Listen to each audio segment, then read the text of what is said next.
السلام علیکم ورحمۃ اللہ وبرکاتہ مغفرتہ۔ اللہ تعالیٰ کا بڑا شکر کرم اور احسان کہ اس نے ہم سب کو اپنے دین کی خاطر ایک ساتھ بیٹھنے کی توفیق عطا فرمائی، اور ہم لوگ یہاں ایک دوسرے سے آن لائن کے ذریعے جڑے ہوئے ہیں۔ اللہ تعالیٰ ہمارا یہ بیٹھنا اور جڑنا قبول فرمائے۔ ہمارا موضوع سورہ آل عمران ہے۔ پچھلی مجلس میں بھی ہم نے سورہ آل عمران کی کچھ چنندہ آیتیں مبارکہ کا مفہوم سمجھنے کی کوشش کی تھی۔ آج بھی ہم سورہ آل عمران کا بچا ہوا پارٹ 2، جس میں ہم کچھ چنندہ آیتیں مبارکیں سمجھیں گے، انشاءاللہ اس کو سمجھنے کی کوشش کریں گے۔ سورہ آل عمران میں ہم نے جیسا پچھلے مجلس میں میں نے آیت نمبر 36 میں پڑھا تھا کہ اللہ تعالیٰ نے فرمایا تھا، پھر جب اس کو لڑکی پیدا ہوئی تو بولی، اے رب مجھے لڑکی پیدا ہوئی، اور اللہ کو خوب معلوم تھا جو اس سے پیدا ہوا تھا، جس کو اس نے پیدا کیا تھا، وہ لڑکا ایسا نہ ہوتا جیسی یہ لڑکی ہوگی۔ تب اس نے کہا، میں نے اس کا نام مریم رکھا ہے۔ جیسے میں نے آپ کو پچھلی بار بتایا تھا کہ سورہ آل عمران کا نام حضرت عمران علیہ السلام کے نام پر رکھا گیا ہے، جو حضرت مریم علیہ السلام کے والد محترم ہیں، اور مریم علیہ السلام جو ہیں وہ حضرت عیسیٰ علیہ السلام کی والدہ محترمہ ہیں، یعنی کہ حضرت عمران علیہ السلام حضرت عیسیٰ علیہ السلام کے نانا جان ہیں۔ تو حضرت عیسیٰ علیہ السلام کی پیدائش اور ان کے بارے میں اس سورہ مبارکہ میں بتایا گیا ہے کہ حضرت عمران علیہ السلام کی بیٹی حضرت مریم علیہ السلام کو لڑکی کی پیدا ہوئی، ان کی ماں کو لڑکی یعنی کہ مریم علیہ السلام پیدا ہوئی۔ عمران علیہ السلام کے گھر میں لڑکی پیدا ہوئی، اور وہ لڑکی ہے حضرت مریم علیہ السلام، اور مریم علیہ السلام کو پھر بعد میں حضرت عیسیٰ علیہ السلام ان کے بیٹے بن کر آئے، ان کے بیٹے ہوئے۔ اس طرح سے اس میں سمجھایا گیا ہے کہ حضرت مریم علیہ السلام کی ماں نے ایک خوبصورت دعا کی تھی اپنی بیٹی مریم اور ان کے آنے والے بیٹے عیسیٰ علیہ السلام کے لیے۔ تو اس دعا کو بہت خوبصورت طریقے سے قرآن مجید میں بتایا گیا کہ ان کی والدہ محترمہ نے کہا کہ میں نے اس کا نام مریم رکھا ہے، اور اس مریم کو اور اس کی اولاد کو شیطان مردود کے شر سے بچنے کے لیے تیری پناہ میں دیتی ہوں۔ اس مریم کو اور اس کی اولاد کو بچنے کے لیے اللہ تعالیٰ میں تیری پناہ میں دیتی ہوں۔ اب یہ آیت نمبر 36 ہم نے پچھلی مجلس میں پڑھی تھی، جس میں یہ دعا کی گئی تھی مریم علیہ السلام کی والدہ محترمہ کی طرف سے کہ میں نے مریم کو اور اس کی اولاد کو شیطان مردود کے شر سے بچنے کے لیے تیری پناہ میں دیا۔ اب یہ بہترین دعا ہے۔ میں نے جس طرح سے پچھلی بار آپ کو بتایا تھا کہ ہم تمام والدین کو یہ دعا کرنا چاہیے اپنی اولاد کے لیے اور آنے والی نسلوں کے لیے، جس طرح سے حضرت عمران علیہ السلام کی بیوی محترمہ اور حضرت مریم علیہ السلام کی والدہ محترمہ نے یہ دعا کی تھی کہ مریم کو اور اس کی اولاد کو شیطان مردود کے شر سے بچنے کے لیے تیری پناہ میں دیتی ہوں۔ یہ ہم نے پچھلی مجلس میں یہ دعا پڑھی تھی اور سمجھی تھی۔ آج میں نے اس سے متعلق پہلے صحیح بخاری کی ایک حدیث رکھی ہے، پڑھنے کے لیے اس کا انتخاب کیا ہے۔ صحیح بخاری میں بھی حضرت امام بخاری رحمۃ اللہ علیہ نے اس دعا سے ریلیٹڈ ایک بہت خوبصورت حدیث لائے ہیں، جس کو ہمیں آج پڑھنا اور سمجھنا ہے، تاکہ اس دعا کا ہمیں اثر اور اس دعا کی عظمت اور اہمیت ہمیں پتہ چلے، جو میں نے پچھلی بار آپ سے کہا تھا کہ تمام والدین کو یہ دعا کرنا چاہیے۔ صحیح بخاری کی حدیث نمبر 4548 میں یہ حدیث آئی ہے۔ حضرت ابو ہریرہ رضی اللہ عنہ نے اس بیان کیا ہے۔ وہ فرماتے ہیں، رسول کریم صلی اللہ علیہ وسلم نے فرمایا، ہر بچہ جب پیدا ہوتا ہے تو شیطان اسے پیدا ہوتے ہی چھوتا ہے۔ کیا فرمایا نبی کریم صلی اللہ علیہ وسلم نے؟ صحیح بخاری کی حدیث نمبر 4548 میں، ہر بچہ جب پیدا ہوتا ہے تو شیطان اسے پیدا ہوتے ہی چھوتا ہے، جس سے وہ بچہ چلاتا ہے اور روتا ہے، سوائے مریم اور ان کے بیٹے عیسیٰ علیہ السلام کے۔ اللہ اکبر۔ مطلب جو دعا انہوں نے کی تھی عمران علیہ السلام کی بیوی محترمہ نے اپنی بیٹی مریم اور آنے والے اس کے بیٹے عیسیٰ علیہ السلام کے لیے، تو اس دعا کا اثر دیکھیے، حضور اکرم صلی اللہ علیہ وسلم حدیث مبارکہ میں فرما رہے ہیں، ہر بچہ جب پیدا ہوتا ہے تو شیطان اسے پیدا ہوتے ہی چھوتا ہے، جس سے وہ بچہ چلاتا ہے یعنی روتا ہے، سوائے مریم اور اس کے بیٹے عیسیٰ علیہ السلام کے۔ پھر حضرت ابو ہریرہ رضی اللہ عنہ نے فرمایا کہ اگر تمہارا جی چاہے تو یہ آیت پڑھ لو جو قرآن مجید میں سورہ آل عمران میں اللہ تعالیٰ نے نازل کی، یعنی کہ اس کی عظمت، اس دعا کی عظمت بتائی گئی اس حدیث کے ذریعے کہ اللہ تعالیٰ سے انہوں نے دعا کر لی تھی اپنی بیٹی کے لیے اور اس کی آنے والی نسلوں کے لیے، تو اللہ تعالیٰ نے اس کا اثر یہ رکھا کہ انہیں شیطان نے نہیں چھوا۔ سبحان اللہ۔ اب یہ حدیث پڑھنے کے بعد ہم پھر سے قرآن مجید کی سورہ آل عمران کی آیت نمبر 51 کا مفہوم سمجھنے کی کوشش کریں گے۔ اللہ کے نام سے شروع جو بڑا مہربان ہمیشہ رحم فرمانے والا ہے۔ آیت نمبر 51 میں فرمایا، بے شک اللہ میرا بھی رب ہے اور تمہارا بھی، سو تم اسی ایک کی بندگی کرو، یہی سیدھی سیدھی راہ ہے۔ حضور اکرم صلی اللہ علیہ وسلم کیا فرما رہے ہیں؟ بے شک اللہ میرا بھی رب ہے، تمہارا بھی رب ہے، تو تم اسی ایک کی بندگی کرو، یہی سیدھی سیدھی راہ ہے، یہی سچا راستہ ہے، یہی سیدھی راہ ہے۔ پھر آگے آیت نمبر 51 کے بعد ہم نے انتخاب کیا ہے آیت نمبر 76 کا۔ اس میں اللہ تعالیٰ نے فرمایا، بلکہ بات یہ ہے کہ جو شخص بھی اپنا اقرار پورا کرے اور گناہ سے بچتا رہے تو اللہ ایسے پرہیزگاروں سے محبت رکھتا ہے۔ سبحان اللہ۔ اب ہمارا اقرار کیا ہے؟ ایمان والوں کا اقرار لا الہ الا اللہ محمد رسول اللہ صلی اللہ علیہ وسلم ہے۔ تو جو انسان ایک اللہ کی عبادت کرے، ایک اللہ کو مانے، اس کے ساتھ کسی کو شریک نہ کرے، نبی کریم صلی اللہ علیہ وسلم کو ان کا بندہ اور رسول مانے اور گناہوں سے بچتا رہے، تو انشاءاللہ اللہ تعالیٰ نے فرمایا کہ ایسے پرہیزگار لوگوں سے، مطلب یہی لوگ پرہیزگار ہیں، ان سے میں محبت فرماتا ہوں۔ سبحان اللہ۔ مطلب ہمیں چاہیے کہ ہم کلمہ پڑھنے کے بعد کلمے کا معنی بھی سمجھیں اور کلمے پر عمل بھی کریں۔ اب اس پہ جب ہم عمل کریں گے تو اللہ تعالیٰ اور اس کے رسول صلی اللہ علیہ وسلم بھی ہم سے محبت کریں گے انشاءاللہ۔ آیت نمبر 92 میں کتنی خوبصورت بات فرمائی ہے، تم نیکی کے اونچے مقام پر نہ پہنچ سکو گے جب تک اللہ کی راہ میں وہ چیز خرچ نہ کرو جو تم کو بہت ہی پیاری ہے، اور جو چیز بھی خرچ کرو گے بے شک اللہ کو وہ معلوم ہے۔ اب اللہ کے راستے میں، اللہ کی راہ میں کوئی بھی انسان نیکی کی سب سے اونچے مقام پر یا ٹاپ پر نہیں پہنچ سکتا، یا وہ نیک انسان نہیں بن سکتا جب تک کہ وہ اللہ کی راہ میں وہ خرچ نہ کرے جو اسے بہت پیارا ہے، یعنی کہ مال، اولاد، زمین جائیداد، سب۔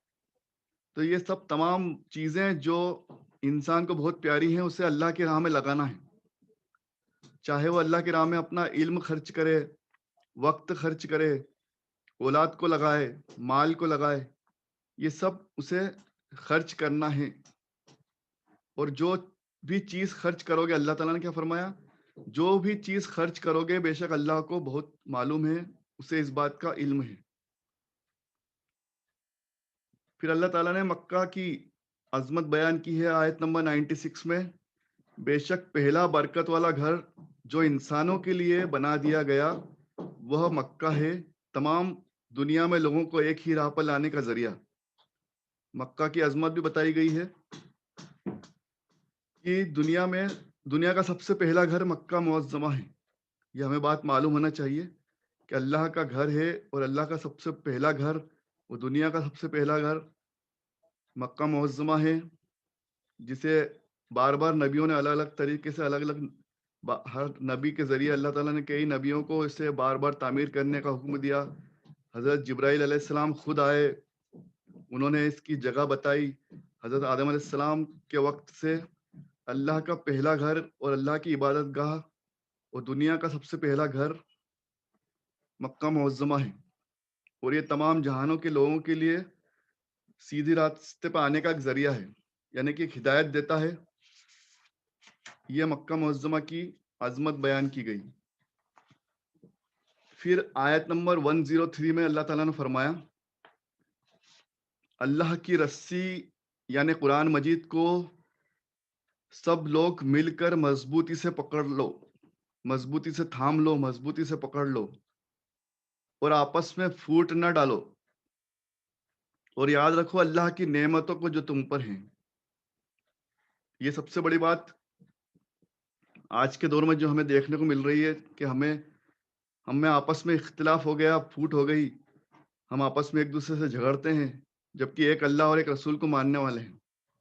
تو اللہ تعالیٰ نے کیا فرمایا کہ اللہ کی رسی کو تھام لو, مضبوطی سے پکڑ لو اور آپس میں پھوٹ اور یعنی اختلاف نہ ڈالو. ہمیں آپس میں اختلاف سے بھی بچنا ہے. ایک اللہ ہے, ایک رسول ہے, اس کو سب مانتے ہیں. ہم چھوٹی چھوٹی باتوں پر لڑتے ہیں اور فرقے پرستی کی باتیں کرتے ہیں, فرقے بنا لیے ہیں. کوئی کہتا آمین زور سے بولو, کوئی کہتا آمین دھیرے بولو, کوئی کہتا ہے اس طرح سے اس وقت حیا علی الصلاح پہ کھڑے ہو, کوئی کہتا ہے اللہ اکبر سے کھڑے ہو. تو یہ چھوٹی چھوٹی سی باتیں ہیں جس پہ لڑائی جھگڑا کرنے کی یا فرقے بنانے کی ضرورت نہیں ہے.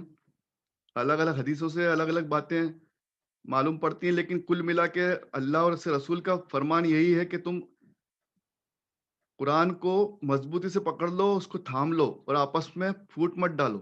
یہ کوئی بہت بڑے ہمارے لیے لڑنے جھگڑنے کی اختلاف کی وجہ نہیں ہے.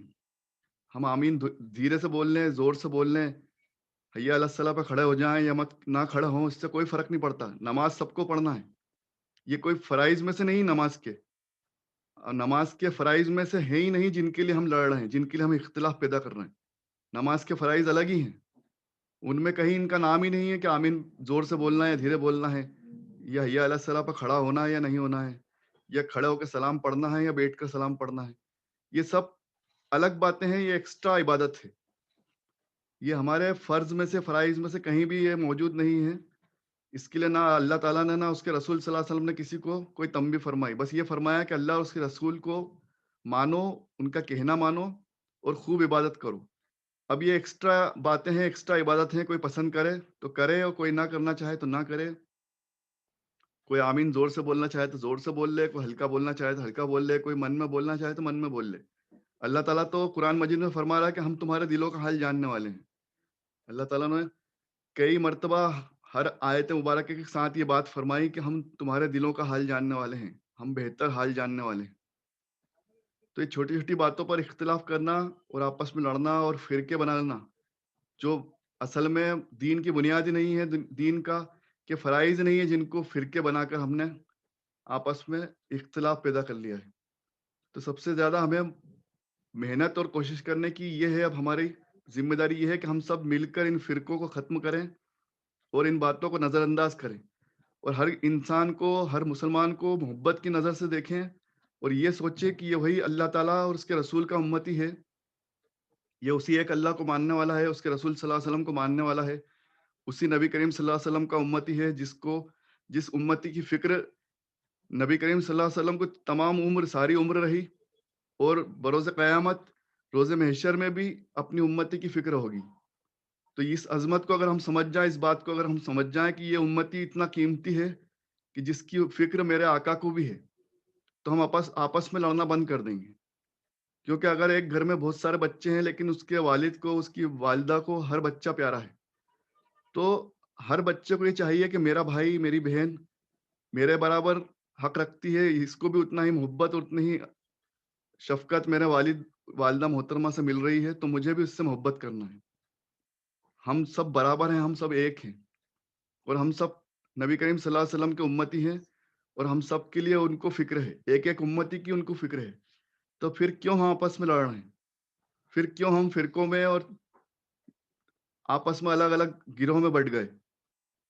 کیوں نہیں ہم ایک دوسرے سے محبت کریں, ہم کیوں نہیں ایک دوسرے کی عزت کریں اور چھوٹی چھوٹی باتوں کو نظر انداز کر دیں.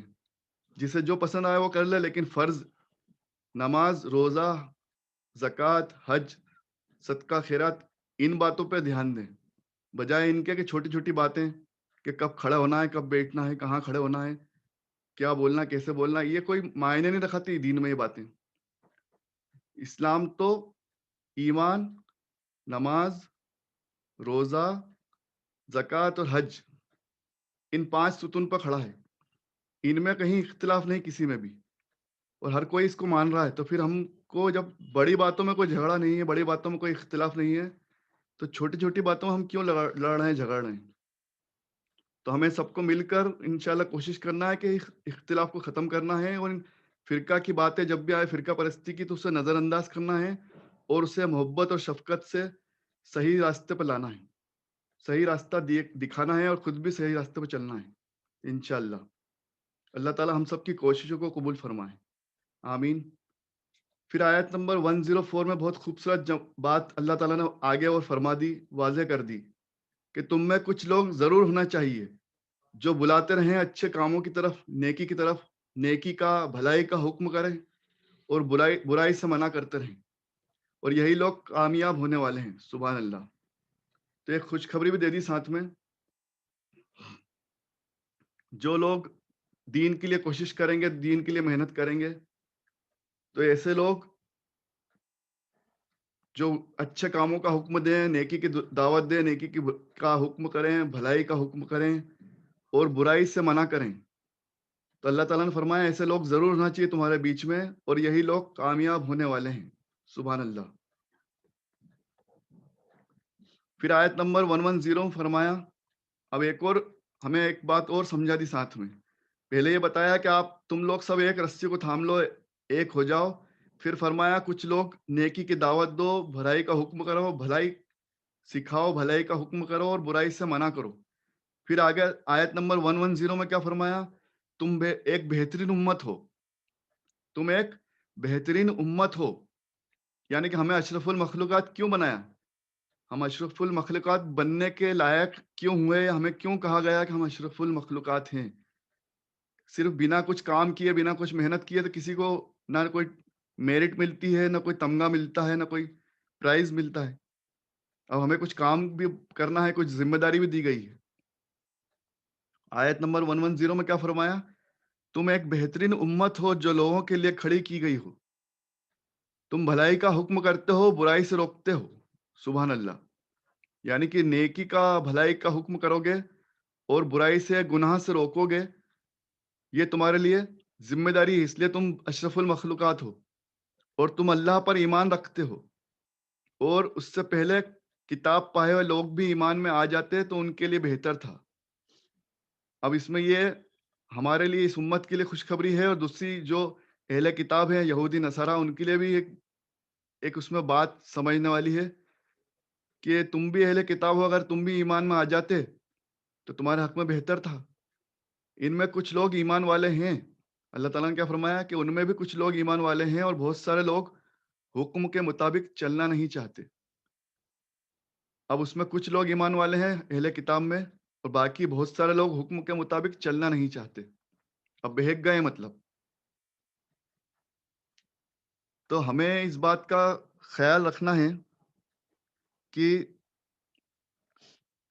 سب سے زیادہ ہمارے لیے کیا بڑی بات ہے, ہماری امت کس لیے سب سے بہترین ہے, کہ ہم لوگ اشرف المخلوقات ہیں,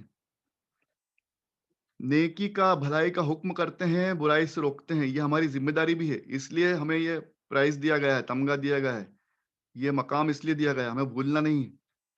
صرف مسلمانوں پیدا ہو جانے سے ہم کوئی اشرف المخلوقات نہیں بنیں گے. اشرف المخلوقات بننے کے لیے ہمیں کیا ذمہ داری دی گئی ہے کہ تم بھلائی کا حکم کرو, نیکی کا حکم کرو اور برائی سے روکو. ہر وقت ہمیں یہی کوشش کرنا, جہاں جس سے جیسا بنے, چاہے چھوٹی سی بھلائی ہو, چھوٹی سی نیکی ہو, لیکن ہم لوگ یہ ڈیسائیڈ کر لیں کہ ہم اس کام کو کریں گے جس لیول پہ ہم کر سکتے ہیں. ایمان کے 3 درجے بتائے نبی کریم صلی اللہ علیہ وسلم نے بھی, حدیث مبارکہ میں آیا کہ ایمان کے 3 درجے ہیں. ایک تو کسی برائی کو اپنے ہاتھ سے روکو.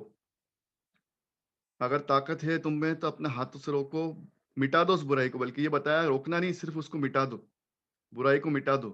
دوسرا، اپنے منہ سے یعنی کہ لفظوں سے، اپنے قول سے مٹاؤ. اس کی برائی کرو، اس کو روکو، اس کو منع کرو، اس کو ختم کرو. اور تیسرا، ایمان کا سب سے کمزور درجہ یہ ہے کہ اگر آپ نہ ہاتھ سے روک سکتے نہ منہ سے بول سکتے تو کم سے کم دل میں برا مانو، دل سے اس کو برا جانو. اگر آپ نے دل سے برا نہیں جانا یا اس کو دل سے بھی اس پہ کوئی آپ کے دل میں کراہت پیدا نہیں ہوئی برائی دیکھ کر، تو آپ پھر ایمان سے خارج. استغفر اللہ. ایمان کا تیسرا اور سب سے کمزور درجہ یہ بتایا گیا ہے کہ برائی کو کم سے کم دل میں ضرور برا مانو. اگر آپ نے اس کو برا نہیں جانا تو آپ بھی ظلم کرنے والوں میں شامل ہو.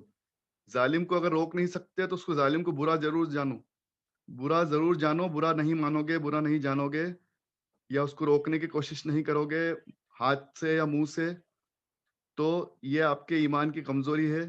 اور ایمان کا سب سے نچلا درجہ یہ ہے کہ آپ اس کو دل سے برا جانو. اگر آپ نے اس سے بھی نیچے آ گئے تو پھر آپ زیرو پہ چلے جاؤ گے، پھر آپ کا ایمان ختم ہو جائے گا. استغفر اللہ، نعوذ باللہ. اللہ تعالی ہم سب کے ایمان کی حفاظت عطا فرمائے اور ہم سب کو دین پہ چلنا آسان عطا فرمائے اور ایمان والی زندگی اور ایمان والی موت نصیب عطا فرمائے انشاءاللہ تعالی، آمین. پھر اللہ تعالیٰ نے 114 میں فرمایا، اللہ پر اور آخرت کے دن پر ایمان رکھتے ہیں اور بھلائی کا حکم کرتے ہیں اور بری باتوں سے منع کرتے ہیں. پھر دیکھیے ایک بار پھر اللہ تعالیٰ فرما رہا ہے اس سورہ مبارکہ میں، بار بار اللہ تعالیٰ کیا فرما رہا ہے، یہ بات سمجھنے والی. اللہ پر اور آخرت کے دن پر ایمان رکھتے ہیں اور بھلائی کا حکم کرتے ہیں اور بری باتوں سے منع کرتے ہیں اور نیک کاموں میں دوڑ کر حصہ لیتے ہیں. نیک کاموں میں دوڑ کر حصہ لیتے ہیں مطلب آگے بڑھ کر کام کرتے ہیں نیکی کا، اور ایسے ہی لوگوں کا شمار نیک لوگوں میں ہے. سبحان اللہ. اب ایک انسان صرف بہت لمبی داڑھی کر لے، بڑی بھاری ٹوپی جھبا پہن لے، لمبا کرتا پہن لے، اونچا پاجامہ پہن لے، خوب اونچا پاجامہ پہن لینے سے، خوب لمبا کرتا پہن لینے سے یا خوب لمبی داڑھی کر لینے سے کوئی انسان نیک نہیں ہو جاتا ہے. نیکی کی ڈیفینیشن سورہ آل عمران میں اللہ تعالیٰ نے فرما دی کون نیک ہیں اور کون اشرف المخلوقات ہیں. جو اللہ پر ایمان لائے، آخرت کے دن پر ایمان لائے، بھلائی کا حکم کرے، بری باتوں سے منع کرے، نیک کام میں دوڑ کر آگے بڑھ کر حصہ لے، تو ایسے ہی لوگ ہماری نظروں میں نیک ہیں. کیا فرمایا اللہ تعالیٰ نے؟ ایسے ہی لوگوں کا شمار نیک لوگوں میں ہے. یہ ان لوگوں میں کوالٹیز ہونا چاہیے. ان لوگوں کی کوالٹیز کو نیک کہا گیا ہے. اور جو بھی نیک کام کرے گا وہ ناقبول نہ ہوگا، مطلب کسی کی نیکی ضائع نہیں ہوگی. کیا فرمایا اللہ تعالیٰ نے؟ جو بھی نیکی کرو گے، جو بھی نیک کام کرو گے، وہ کبھی ناقبول یعنی کہ ضائع نہیں ہوگی، بیکار نہیں جائے گی. اللہ تو پرہیزگاروں کو خوب جانتا ہے. پھر وہ بتایا میں نے جیسے کہ اللہ تعالیٰ کو سب علم ہے. اللہ تعالیٰ نے کیا فرمایا؟ اللہ تعالیٰ پرہیزگاروں کو خوب جانتا ہے. اب آگے آیت نمبر 116 میں فرمایا جو لوگ انکاری ہوئے ان کے مال اور اولاد. اب یہ دیکھ لیجئے جو لوگ یہ نیک کام نہیں کریں گے ان کے لیے کیا حکم ہے آگے. جو لوگ انکاری ہوئے یعنی کہ اللہ کے نافرمان ہیں، ان کے مال اور ان کی اولاد اللہ کے یہاں کچھ کام نہ آئیں گے. استغفر اللہ. اب جس کے لیے وہ برائی کر رہے ہیں دنیا میں، جس کے لیے گناہ کر رہے ہیں، تمام عمر جس کے لیے لگا دی، اولاد اور مال. انسان صرف اسی میں برباد ہے، مال کمانے میں اور اولاد کو خوش کرنے میں، اولاد کو بڑا بنانے میں. جبکہ نہ تو اس کا مال اس کے کام آئے گا، نہ اس کی اولاد اس کے کام آئے گی. صرف نیک اولاد. حدیث مبارکہ کا مفہوم ہے کہ نیک اولاد آپ کا صدقہ جاریہ ہے. تو ایسی اولاد اور ایسا مال جو تم نے نافرمانی کر کے بڑا کرا، پیدا کری اور پالا پوسا اور خوب مال و دولت کمائی، ایسا مال اور ایسی اولاد اللہ کے یہاں کچھ کام نہ آئے گی. یہ جہنم والے لوگ ہیں. استغفر اللہ. اور ہمیشہ اس میں پڑے رہیں گے. استغفر اللہ. کیا فرما دیا اللہ تعالیٰ نے؟ کہ یہ جہنم والے لوگ ہیں اور ہمیشہ اس میں رہیں گے. یہ قرآن مجید میں اللہ تعالیٰ فرما رہا ہے. یہ میری خود کی دل کی کوئی بات نہیں ہے اس میں. یہ تو تمام باتیں جو میں آپ کے سامنے پیش کر رہا ہوں یہ سب اللہ اور اس کے رسول نے فرمائی. تو اللہ تعالیٰ ہمارے مال اور اولاد کو بھی پاک کرے، ان کو صحیح طریقے سے کمانے کی اور بڑا کرنے کی توفیق عطا فرمائے، ان کو صحیح نیک اور صالح اولاد عطا فرمائے ہم سب کو، اور ہمارے مال کو بھی پاک اور صاف اور حلال بنائے، حلال طریقے سے مال کمانے کی توفیق عطا فرمائے، آمین۔ اس کے بعد آیت نمبر 129 میں اللہ تعالیٰ نے فرمایا، آسمان اور زمین میں جو کچھ ہے سب کا سب اللہ کا ہے، جس کو چاہے معاف کر دے اور جسے چاہے عذاب میں رہنے دے، اور اللہ تو بڑا بخشنے والا اور مہربان ہے۔ یہ اللہ تعالیٰ نے دعا سکھائی پھر ایک طرح سے، کہ اللہ تعالیٰ سے دعا کرو کہ اللہ ہمیں معاف فرمائے، اور اللہ تو بڑا بخشنے والا اور بڑا مہربان ہے۔ ایک امید اللہ تعالیٰ نے جگائی ہے کہ اللہ جسے چاہے گا معاف کرے گا، بس اس سے معافی مانگو، گناہوں سے بچتے رہو، معافی طلب کرتے رہو۔ آیت نمبر 130 میں فرمایا، اے ایمان والو، بیاج مت کھاؤ، یہ تو دگنے پر بھی کئی گناہ ہیں، اس لیے حرام ہے، اور اللہ سے ڈرو تاکہ تمہارا بھلا ہو۔ تو ہماری بھلائی اسی میں ہے کہ ہم وہ کئی گنا بیاج پر پیسے دینا، پیسے کا لین دین کرنا بیاج پر، یہ سب گناہ ہیں، حرام ہیں، اس سے بچنا چاہیے، اس میں لوگ برباد ہو جاتے ہیں۔ تو ان کاموں سے بچیں، حرام کاموں سے بچیں ہمیشہ۔ پھر اللہ تعالیٰ نے 134 میں فرمایا، جو لوگ اللہ کی راہ میں خرچ کرتے ہیں، چاہے خوشحالی ہو یا تنگی ہو، اور غصے کو پی جاتے ہیں اور لوگوں کے قصور معاف کر دیتے ہیں، تو اللہ بھی ایسی نیکی کرنے والوں سے محبت فرماتا ہے، سبحان اللہ۔ اب یہ بہت خوبصورت آیت مبارکہ ہے کہ اس میں اللہ تعالیٰ نے صاف طور پہ یہ سمجھایا کہ ہمیں غصے میں بھی اور تنگی میں بھی اور خوشحالی میں بھی اللہ کو یاد رکھنا ہے، اور خرچ کرنا ہے، اور لوگوں کو معاف کرنا ہے۔ اللہ تعالیٰ ایسی نیکی کرنے والوں سے محبت فرماتا ہے۔ دیکھیے اللہ تعالیٰ قرآن مجید میں جگہ جگہ فرماتا ہے کہ میں کن لوگوں سے محبت فرماتا ہوں۔ ابھی ایک بار بھی کہیں نہیں آیا پورے قرآن مجید میں، آج تک میں نے کہیں نہیں پڑھا کہ میں خوب لمبا کرتا پہننے والوں سے، اونچے پجامے پہننے والوں سے، یا خوب لمبی داڑھی کرنے والوں سے، یا خوب جھک کر سب کو اپنا وہ دکھانے سے، اپنا نقلی اخلاص اور اخلاق دکھانا، نقلی بن کر اپنے لوگوں کو بہت اللہ والا دکھانا، یہ اللہ تعالیٰ نے ایسا کہیں نہیں فرمایا کہ تم بہت اپنے آپ کو دکھاوٹی بنا دو، اپنے اعمال سے یا اپنے رنگ روپ سے یا اپنے کپڑوں سے، بلکہ اللہ تعالیٰ نے تو قرآن مجید میں یہ فرمایا کہ نہ میں تمہارا لباس دیکھتا ہوں، نہ تمہارے چہروں کو دیکھتا ہوں۔ بے شک سنت طریقے پر چلنا چاہیے، حضور اکرم صلی اللہ علیہ وسلم نے داڑھی رکھنا کو پسند فرمایا، داڑھی رکھنا چاہیے، امامہ ٹوپی پہنے، کوئی برائی نہیں ہے، کرتا پاجامہ پہنے، پینٹ شرٹ پہنے، جو پہننا چاہیں وہ پہنے، لیکن سب سے پہلے ایمان، حلال اور حرام میں فرق، جو پہنے وہ حلال کمائی کا ہو، حلال طریقے سے ہو، اللہ تعالیٰ کو یہ پسند ہے۔ اللہ تعالیٰ کیا فرما رہا ہے کہ نہ میں تمہارے چہروں کو دیکھتا ہوں، نہ تمہارے کپڑوں کو، لباس کو دیکھتا ہوں، میں تو تمہارے دل کو دیکھتا ہوں، میں تمہاری نیت کو دیکھتا ہوں۔ تو ہمارے لیے سب سے پہلے اخلاق کو، کردار کو اندر سے بنانا ہے، ہمارے اعمال میں اخلاص پیدا کرنا ہے، نیتوں کو سدھارنا ہے۔ انما الاعمال بالنیات، اللہ تعالیٰ کے رسول نے صحیح بخاری کی پہلی حدیث کیا ہے کہ تمام اعمالوں کا دار و مدار، اس کا فیصلہ، اس کا رزلٹ تمہارے نیتوں پہ ہے۔ تو ہم کچھ بھی پہن لیں، کیسے بھی کپڑے پہنے، اونچے لمبے چھوٹے بڑے، لیکن ہمارے اعمال، ہماری نیتیں صاف ہونا چاہیے۔ ہمارے کپڑے، ہمارے لباس سے زیادہ ہمارے کردار کو اللہ تعالیٰ دیکھتا ہے، ہماری نیت کو دیکھتا ہے اللہ تعالیٰ۔ تو ہم سب سے پہلے اپنے آپ کو اندر سے سدھاریں، اپنے دل کو پاک کریں، اپنے اعمال کو پاک کریں، پھر اپنے کپڑے اپنے آپ پاک ہو جائیں گے انشاءاللہ۔ تو اللہ تعالیٰ اس کو قبول فرمائے گا، ہماری نمازیں بھی قبول ہو جائیں گی، ہمارے روزے بھی قبول ہو جائیں گے، ہمارا حج بھی قبول ہو جائے گا۔ ایک آیت مبارکہ میں کسی دن روز انشاءاللہ وہ جب اس کا نمبر آئے گا تو آپ کے سامنے پیش کروں گا کہ اللہ تعالیٰ نے بول دیا کہ مجھے تمہارے ایسی کسی نیکی کا کوئی مطلب نہیں، مجھے ایسی تمہارے روزوں کا سے مجھے کوئی لینا دینا نہیں جس میں اخلاص نہ ہو، جس میں تقوی اور پرہیزگاری نہ ہو۔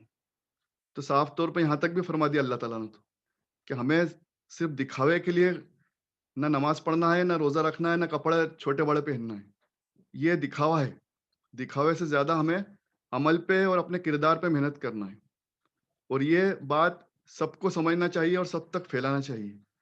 چھوٹی چھوٹی باتوں پہ لڑنے سے بہتر ہے کہ ہم اپنے کردار کو سدھاریں، تو اللہ تعالیٰ نے کیا فرمایا کہ جو لوگ اللہ کی راہ میں خرچ کرتے ہیں، چاہے خوشحالی ہو یا تنگی ہو یا کوئی بھی حال ہو، وہ چاہے 1 روپیہ خرچ کریں، لیکن اللہ تعالیٰ کو ایسے تنگ دست ایسے غریب انسان کا صدقہ بھی پسند آتا ہے۔ نبی کریم صلی اللہ علیہ وسلم کے پاس صحابہ کرام مال و دولت کا ڈھیر لے کے آتے، اور ایک صحابی ایک کھجور لے کر آتے تو اللہ تعالیٰ کے رسول صلی اللہ علیہ وسلم بولتے کہ اس کی کھجور کو سب سے اوپر رکھ دو، کیونکہ اس کے پاس کچھ بھی نہیں دینے کے لیے، لیکن ایک کھجور لے کر آیا ہے۔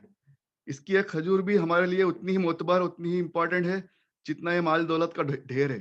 سبحان اللہ۔ مطلب ہمارا اسلام، ہمارا دین تو ہمیں یہ سکھا رہا ہے کہ ہمیں اخلاص، محبت سے عمل کرنا ہے، دکھاوے پہ نہیں جانا ہے۔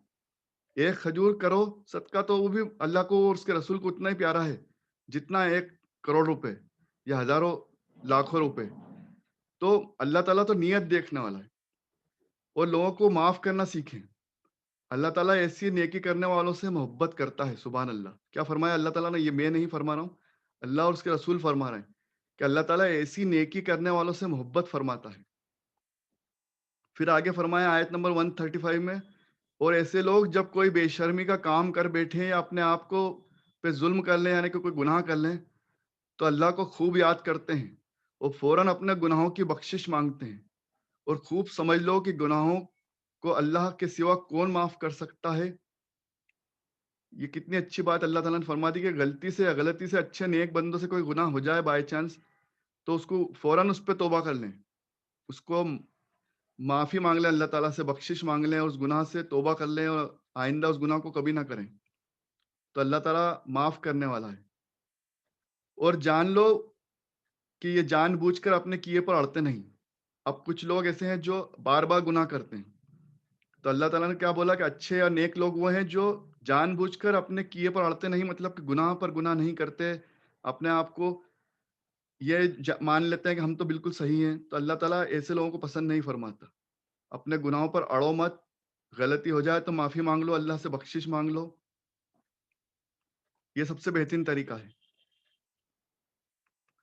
آگے فرمایا 136 میں، تو بدلے میں ان کے رب نے انہیں معافی دے دی، مطلب معاف کر دیا۔ سبحان اللہ۔ جو لوگ بخشش مانگتے ہیں انہیں معافی دے دی، اور جنت بھی عطا کر دے گا جس کے نیچے نہریں بہتی ہوں گی، وہاں پر ہمیشہ ہمیشہ کے لیے رہیں گے۔ بھلے کام کرنے والوں کو انعام سے بھرپور مزدوری مل گئی انشاءاللہ۔ سبحان اللہ۔ مطلب جو بھی نیکی کرے گا اس سے بہترین صلہ ملے گا انشاءاللہ۔ آیت نمبر 145 میں فرمایا، اور اللہ کے حکم کے بغیر کوئی مر نہیں سکتا، موت کا مقرر وقت تو لکھا ہوا ہے۔ اب یہ ہمارے ایمان کا حصہ ہے کہ زندگی اور موت، تمام ہر چیزیں اللہ تعالیٰ کی یہاں لکھی ہیں پہلے سے، تو یہ اس پہ ہمیں بحث کرنے کی اور ڈرنے کی کوئی ضرورت نہیں۔ اللہ تعالیٰ نے کیا فرما دیا کہ کوئی مر نہیں سکتا جب تک کہ اس کا مقرر وقت نہیں آ جائے، جو لکھا ہوا ہے لوہے محفوظ میں، ہمارا سب کچھ لکھا ہوا ہے۔ اور جو کوئی صرف دنیا میں بدلہ پانے کے ارادے سے کام کرے گا اسے دنیا میں سے دے دیں گے۔ اب دیکھیے وہ بات آ گئی جو میں آپ کے سامنے کر رہا تھا کہ اللہ تعالیٰ ہر چیز کا جاننے والا، علم رکھنے والا ہے، نیتوں کو جاننے والا ہے۔ اللہ تعالیٰ نے کیا بولا کہ کوئی دنیا میں بدلہ پانے کے لیے ارادے سے کوئی کام کرے گا، اس کی نیت دنیا میں دکھاوا کرنا ہوگا، دنیا کمانا ہوگی، دنیا میں واہواہی لوٹنا ہوگی، شہرت حاصل کرنا ہوگی، لوگوں کے سامنے بہت نیک بننا ہوگا، تو اسے ہم دنیا میں ہی اس کا بدلہ دے دیں گے۔ اور جو کوئی آخرت کا ثواب چاہے گا تو اس کو اس میں سے دے دیں گے، اور ہم شکر کرنے والے کو بہت بہت دیں گے انشاءاللہ۔ کیا لکھا ہے اللہ تعالیٰ نے؟ ہم شکر کرنے والے کو بہت بہت دیں گے، یعنی کہ ہمیں شکر گزار بندوں میں شامل ہونا ہے، اور دکھاوا اور دنیا کے لیے کوئی نیکی نہیں کرنا۔ دنیا اور آخرت تمام بھلائی اور رحمتوں کے لیے، اللہ کی رضامندی کے لیے نیکی کرنا ہے۔ تمام نیک کام ہمیں کیا کرنا ہے؟ دنیا اور آخرت دونوں کے لیے کرنا ہے۔ اللہ تعالیٰ ہمیں اس کا بہترین اجر دنیا میں بھی فرمائے، آخرت میں بھی فرمائے۔ اس لیے نبی کریم صلی اللہ علیہ وسلم نے ہمیں دعا سکھائی، ربنا آتینا فی الدنیا حسنۃ وفی الآخرۃ حسنۃ وقینا عذاب النار۔ اے اللہ ہمیں دنیا میں بھی بھلائی عطا فرما، آخرت میں بھی بھلائی عطا فرما، دنیا اور آخرت کی تمام بھلائیاں عطا فرما، آسانی عطا فرما، اور دوزخ کے عذاب سے، یعنی آگ سے ہماری حفاظت عطا فرما۔ آمین۔ کتنی بہترین دعا اللہ تعالیٰ کے رسول نے ہمیں سکھائی۔ تو اس دعا کا معنی بھی یہی ہے جو اللہ تعالیٰ نے اس آیت مبارکہ میں بولا ہے کہ ہم ان کو بہترین صلہ دیں گے آخرت میں، اور بہت بہت ان کو بہتر صلہ ملے گا انشاءاللہ۔ پھر آیت نمبر 148 میں فرمایا، پھر دے دیا، اللہ نے ان کو بدلہ دنیا میں اور آخرت کا تو خوب ثواب عطا فرمایا. ایسی دعا مانگنے کو اللہ تعالیٰ، دعا مانگنے والوں کو، جیسے میں نے آپ کے سامنے عرض کیا، وہ آگے بات آ گئی کہ جو لوگ بہتر اور نیک کام کرتے ہیں اللہ اور اس کے رسول کے لیے، تو ان کو بدلہ دنیا میں بھی دے گا اللہ تعالیٰ انشاءاللہ، اور آخرت میں بھی خوب ثواب عطا فرمائے گا. تو کیا فرمایا کہ ان کو بدلہ دنیا میں اور آخرت کا تو خوب ثواب عطا فرمایا، اور اللہ تو نیکی پر چلنے والوں سے بڑی محبت فرماتا ہے. سبحان اللہ. نیک کام کرنے والوں کو اللہ تعالیٰ بہت پسند فرماتا ہے. پھر آیت نمبر 159 میں فرمایا، بس یہ اللہ کی رحمت ہے کہ آپ ان کے لیے نرم دل ہیں. یہ نبی کریم صلی اللہ علیہ وسلم کے بارے میں فرمایا جا رہا ہے. بس یہ اللہ کی رحمت ہے کہ آپ ان کے لیے نرم دل ہیں، اور اگر زبان اور دل کے سخت ہوتے تو یہ آپ کے پاس آنے سے دور بھاگ جاتے، بکھر جاتے، آپ کے آس پاس سے بکھر جاتے. یعنی کہ لوگوں کو، اللہ تعالیٰ کے رسول کو اللہ نے ایسا بنا کے بھیجا ہے، ان کو رحمت للعالمین بنایا، مطلب لوگوں کے لیے رحمت بنایا، نرم دل بنایا، نرم زبان بنایا، نرم دل بنایا. اس لیے صحابہ کرام اور لوگ ان سے متاثر ہوئے اور ان کے ساتھ ایمان لائے. تو یہ ہم لوگوں کے لیے بھی سیکھ ہے کہ لوگوں کو اچھے اخلاق سے اور اچھی تربیت کے ساتھ اور نرم دل کے ساتھ، نرم زبان کے ساتھ لوگوں کو متاثر کرنا ہے، لوگوں کو دین کی طرف لانا ہے. اللہ تعالیٰ نے کیا بول دیا کہ اگر آپ ایسے نہ ہوتے تو یہ لوگ بکھر جاتے. آپ ان کے قصور معاف کیجئے. نبی کریم صلی اللہ علیہ وسلم کو بہت لوگ ستاتے تھے، لیکن وہ بار بار صبر کرتے تھے. اللہ تعالیٰ انہیں بولتا تھا آپ انہیں معاف کر دو، اور ان کے لیے مغفرت کی دعا بھی کرتے رہیے. سبحان اللہ. اللہ تعالیٰ کیا سکھا رہا ہے اپنے نبی کو کہ آپ انہیں معاف کر دو، ان کے لیے مغفرت کی دعا بھی کرو، اور کام چلانے میں ان سے مشورہ بھی کر لیا کرو. مطلب کوئی بھی کام کرو تو ان سے مشورہ کر لیا کر لو، یعنی کہ ان کی دل جوئی ہو جائے، وہ لوگ خوش ہو جائیں کہ ہماری بات بھی مانی جاتی ہے نا. تو ان سے مشورہ بھی کر لیا کرو. پھر جب پکا ارادہ کر لو تو اللہ پر بھروسہ کرو، ہے نا. جب تم خود کچھ کرنا چاہو، کچھ کرنے کا فیصلہ کر لو، تو اللہ پر بھروسہ کر کے اس کام کو کرو. اللہ دوست رکھتا ہے بھروسہ کرنے والوں کو. سبحان اللہ. مطلب ہم لوگوں کے لیے بھی سیکھ ہے کہ اللہ تعالیٰ ایسے لوگوں کو دوست یا نا اپنا ولی بناتا ہے. یہاں وہی ولی کی بات آئی ہے کہ اللہ اپنا ولی کس کو بناتا ہے؟ جو اللہ پر بھروسہ رکھے. ہر کام میں اللہ پر بھروسہ رکھو، اللہ پر ایمان رکھو. ایسے لوگ اللہ کے ولی ہیں، اللہ کے دوست ہیں. تو اللہ ایسے لوگوں کو دوست رکھتا ہے، وہ اپنا ولی بنا لیتا ہے جو اللہ پر بھروسہ کرتے ہیں. ولی کا معنی دوست ہے نا. تو دوست وہی بنتا اللہ تعالیٰ کا جو اس پر بھروسہ رکھے، اس پر ایمان رکھے. بس ہر کام میں اللہ پہ بھروسہ رکھنا ہے. اب دیکھو کتنی اچھی بات آگے فرمائی آیت نمبر 160 میں. اگر اللہ تم کو مدد دے گا تو کوئی تم پر غالب نہیں ہو سکتا. اب جب اللہ کی مدد آ جائے تم پر، جب تم اللہ کے ولی بن جاؤ، اللہ کے دوست بن جاؤ، تو پھر کس کی مجال کہ کوئی تم پر غالب آ جائے. اور اگر وہ تم کو چھوڑ دے تو اس کے سوا کون ہے جو تمہاری مدد کرنے آئے گا، ہے نا. تو اللہ جس کو اپنا دوست بنا لے پھر اس کو کوئی پریشان نہیں کر سکتا، اور جس کو وہ چھوڑ دے استغفر اللہ، اس کی کوئی مدد نہیں کر سکتا. اور ایمان والوں کو صرف اللہ پر بھروسہ کرنا چاہیے. سبحان اللہ. کتنی اچھی بات اللہ تعالیٰ نے فرمائی کہ ایمان والوں کے لیے ضروری ہے کہ ہمیشہ اللہ پر بھروسہ کریں. آیت نمبر 169 میں فرمایا، اور تم کبھی یہ گمان مت کرنا کہ جو لوگ اللہ کی راہ میں قتل کیے گئے وہ مردے ہیں. نہیں نہیں، بلکہ وہ تو زندہ ہیں، ان کے رب کے پاس سے انہیں رزق بھی دیا جاتا ہے. سبحان اللہ. اب یہ قرآن مجید میں آیا ہے، یہ ہماری آپس کی دل کی بات نہیں ہے. قرآن مجید میں اللہ تعالیٰ شہیدوں کا درجہ فرما رہا ہے. اور تم کبھی یہ گمان مت کرنا کہ جو لوگ اللہ کی راہ میں قتل کیے گئے وہ مردہ ہیں.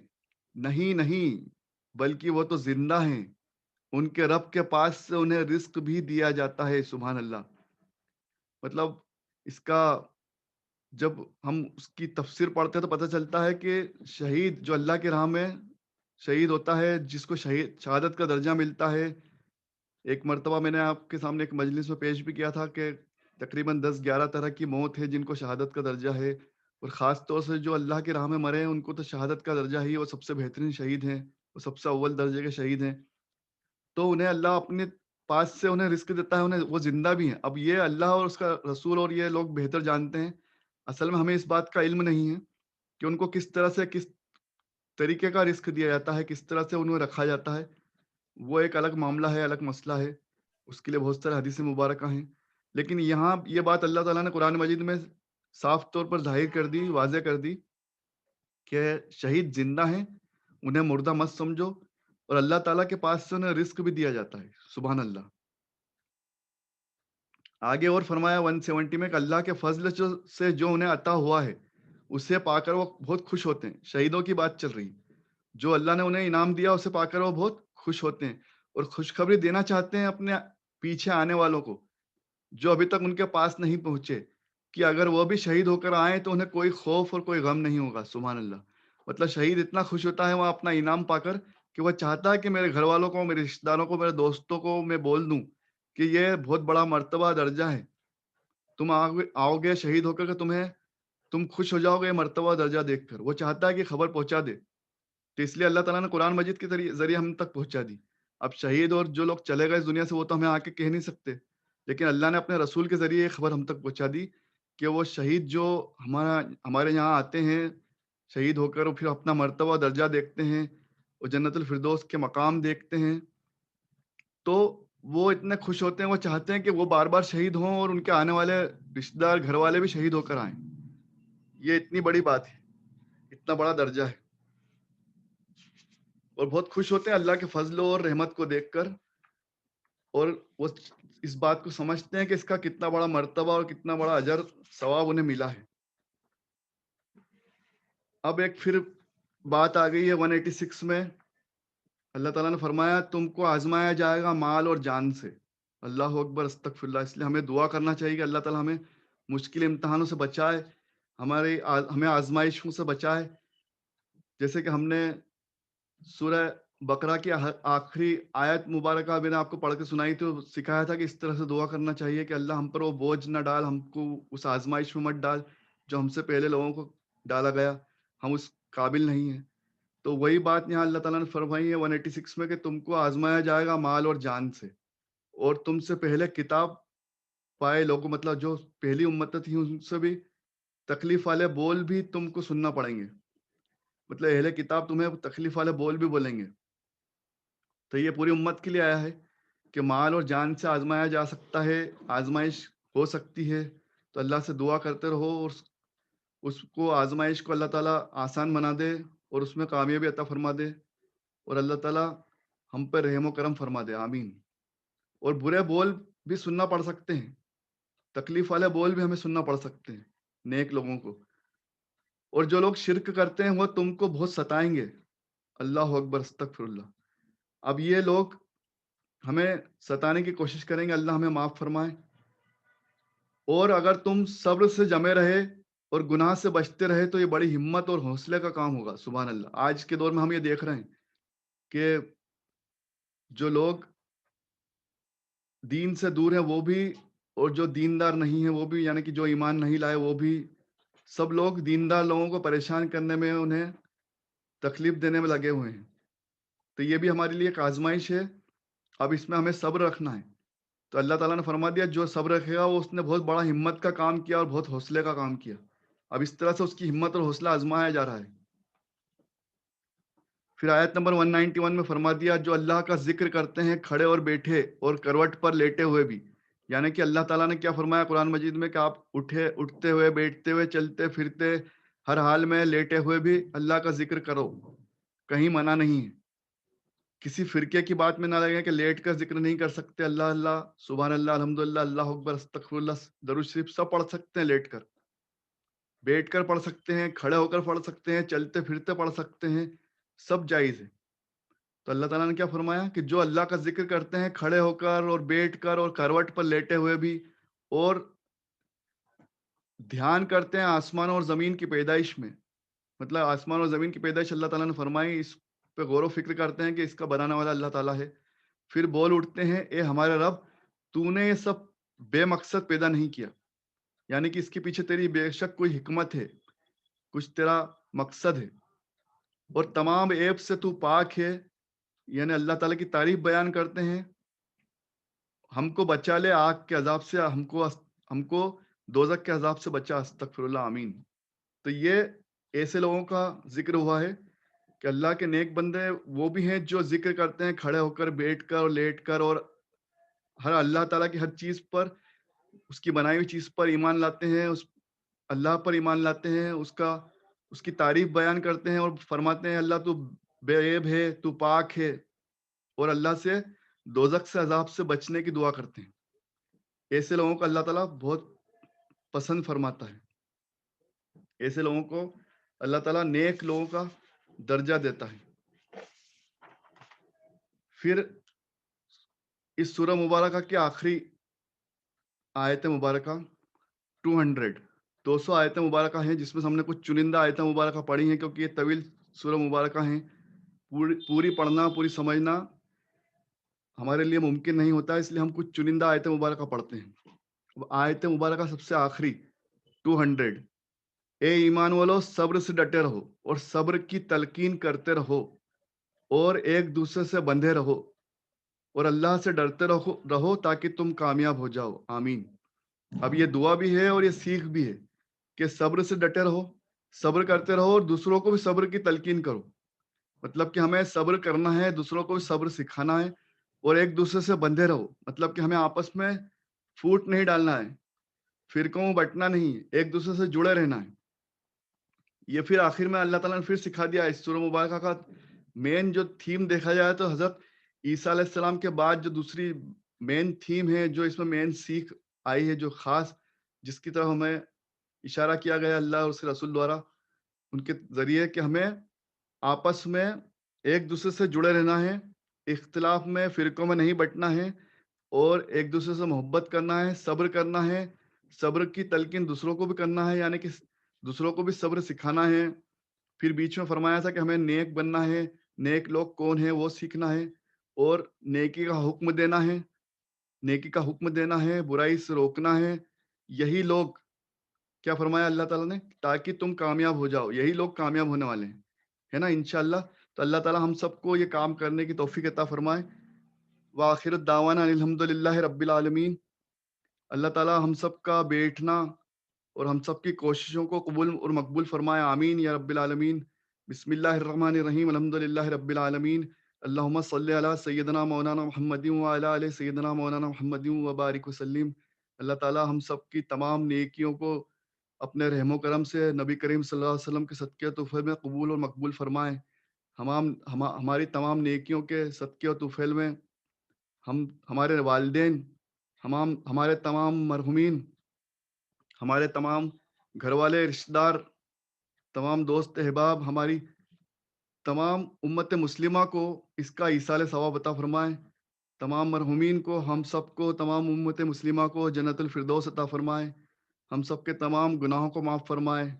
ہم سب کو نیک عمل کرنے کی، ایمان والی زندگی اور ایمان والی موت نصیب عطا فرمائے۔ دنیا اور آخرت کی کامیابی، بھلائی اور آسانی عطا فرمائے۔ تمام بیماروں کو شفا، تندرستی اور صحت یاب عطا فرمائے۔ لا علاج بیماری سے، وبا سے ہم سب کی تمام امت مسلمہ کی حفاظت عطا فرمائے۔ اللہ تعالیٰ اپنے امن اور اپنی رحمتوں کا سایہ عطا فرمائے۔ ہم سب کو ایک اور نیک بنائے۔ اللہ تعالیٰ ہم سب کو ایک اور نیک بنائے، ہم سب کو جنت الفردوس عطا فرمائے، ہم سب کو دوزخ کے عذاب سے ہم سب کی حفاظت عطا فرمائے۔ ربنا آتینا فی الدنیا حسنۃ وفی الآخرۃ حسنۃ وقینا عذاب النار، آمین یا رب العالمین۔ شکریہ، اللہ حافظ۔